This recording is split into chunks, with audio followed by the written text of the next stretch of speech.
Hello and welcome to this section of the MATLAB tutor. In this section we're going to begin to learn how to use MATLAB to solve algebraic equations. So to do basic algebra and solve equations in algebra that involve simple equations. So there's a couple of ways to do this. The easiest way to do it is to take an example and take it one step at a time. Now, if we're going to solve an equation like this, something simple, you know what the answer to this equation is. X has to be equal to -4. If we want to solve it, the easiest way to do that is to realize what we have is something on the left is equal to 0. So really, we're asking essentially for the roots of this equation. We're trying to find out when this equation crosses the x-axis. That's going to be when this guy is equal to 0. So MATLAB has a roots equation, a roots command built in, and what we need to do is basically find the roots of this guy here. So this is x plus 4. Now what you want to do is you want to set up an equation, and you want to tell MATLAB what the equation is. Now you don't type in the actual equation like x plus 4 is equal to 0. You just need to define the left-hand side in terms of coefficients. So if I wanted to represent that as a coefficient, it would be 1x plus 4 is equal to 0. So these coefficients really are the only thing that's needed to identify this equation to MATLAB. Because remember, we're not doing symbolic math right now. We're still using the numeric capabilities of MATLAB. So really all you're going to do is represent this equation by its coefficients on the left-hand side. So 1x, that's why we have the 1 here, plus 4, that's why we have the 4 here. All right, so these are the coefficients of the left-hand side in descending order. So let me go ahead and hit enter, and what's going to happen is we're going to assign this matrix to the word equation.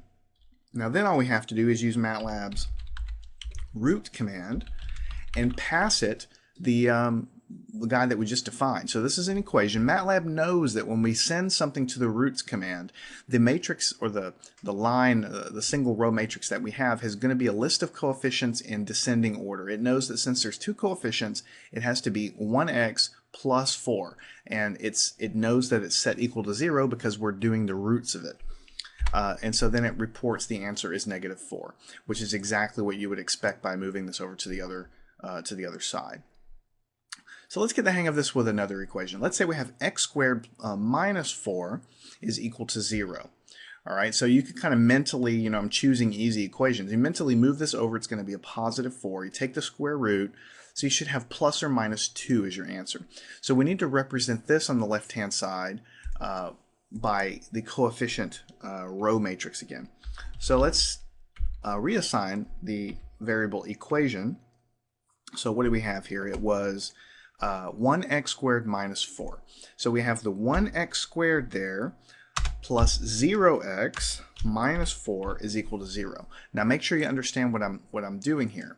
What we have here is when you define this guy here, you need to have a spot for everything, for every descending power of x. So it's 1x squared. There are no x's in this equation, so you have 0x. And then the last thing, the constant on the left-hand side, is also wrapped up in there as well. So anytime you have a 0x or anything missing in the descending order of x, you need to make sure and put that in there. This tells MATLAB that this is basically a second-degree polynomial. 1x squared plus 0x minus 4 is equal to 0.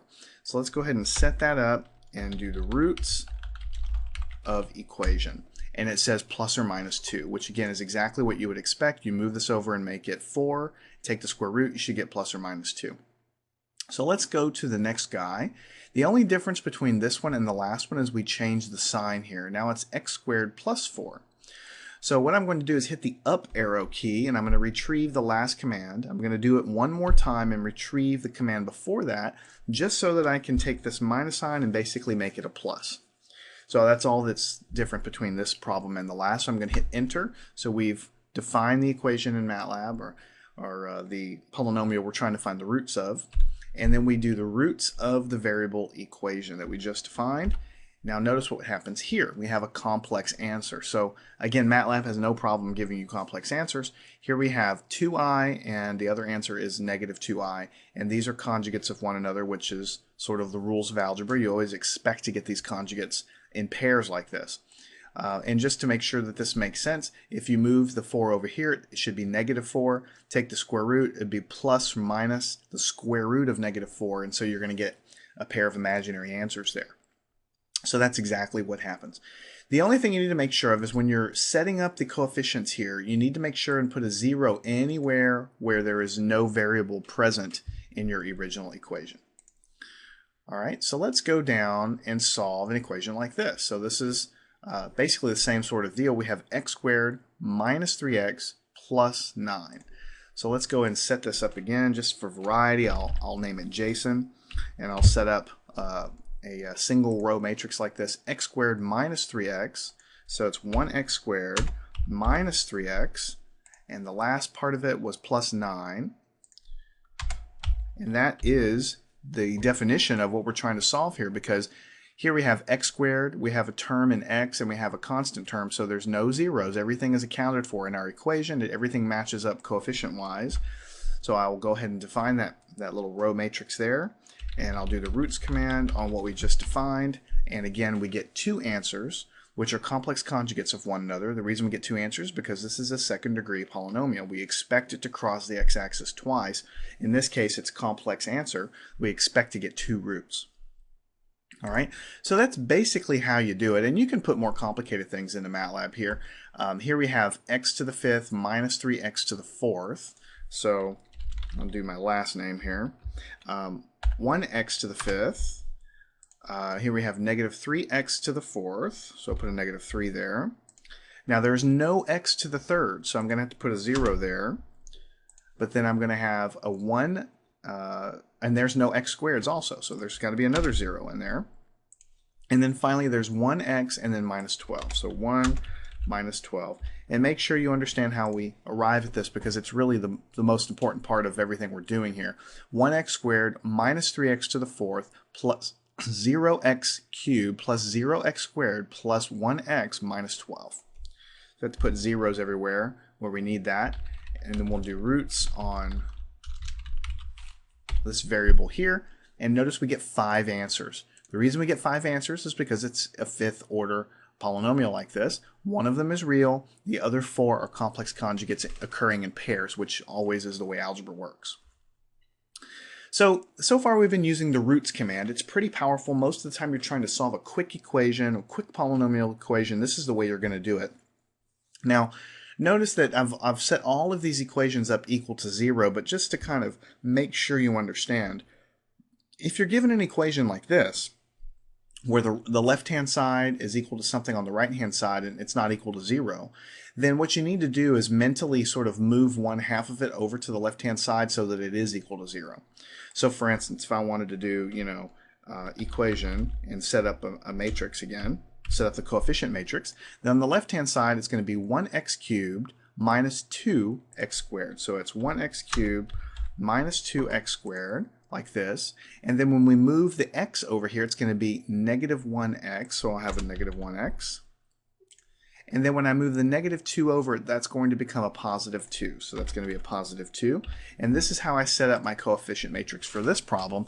I'm just trying to let you know that it doesn't have to be equal to 0. You just take what's on one side, you move it over, and then you have the coefficients set up appropriately, and then you just go ahead and solve the problem. So roots of equation. And in this particular case, it's a good example of what not to do. You notice I tried to pass the equation variable inside of brackets.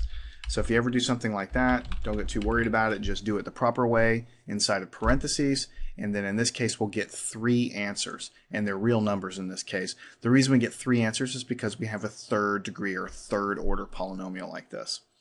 So this is, a really great way to solve quick, simple algebraic equations. A lot of times you're doing a project and inside of a program or something you need to solve an equation. Lots and lots and lots of equations are linear like this, that you need to end up solving quickly, or maybe your coefficients change as you're going through your problem, and your program is adjusting the coefficients and you need to quickly solve them. The roots command is a very quick fast way to do that. The only thing is you have to define the equation. You don't type it out 3x squared plus 2x. You have to give it the coefficients. MATLAB is basically a matrix sort of animal.